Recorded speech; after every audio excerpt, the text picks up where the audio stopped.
जगतर नाथ श्री जगन्नाथ से चलंती ठाकुर अपूर्व तांको लीला निबिड़ भगवान और भक्तंक संपर्क।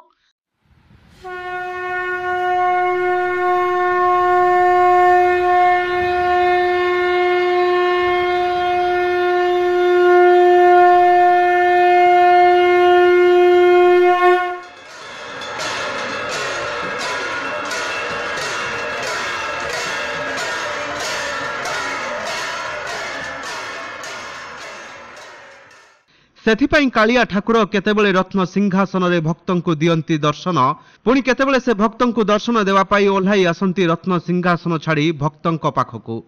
बड़ विचित्र महाप्रभुंक ए मानवीय लीला। श्रीमंदिर परंपरा अनुसार वर्षर विभिन्न समय अनुष्ठित होता है अनेक पर्वपर्वाणी। श्रीजीउंक द्वादश यात्रा मध्यरु स्नान यात्रा अन्यतम। यह होउछि महाप्रभुंक आद्य यात्रा। ज्येष्ठ शुक्लपक्ष पूर्णिमा तिथि महासमागम अनुष्ठित होता है श्रीजीउंक, जहां आमे देवस्नान पूर्णिमा रूपे जानी थाउ। स्नान पूर्णिमा संपर्क में पद्म पुराण, स्कंद पुराण, वामदेव संहिता आदि पुराण और ग्रंथ रे उल्लेख रही। 108 गरा जल चतुर्धा मूर्ति को स्नान करा जाय थाए। स्नान पर श्री जगन्नाथ गजानन बेशरे भक्तों को दर्शन देते। स्नान पूर्णिमा श्रीजीउंक दर्शन कले कोटि पुण्य मिले बोली विश्वास रही। तेणु स्नान मंडप श्री विग्रह को दर्शन करने भक्तों प्रबल गहली जमी थाए।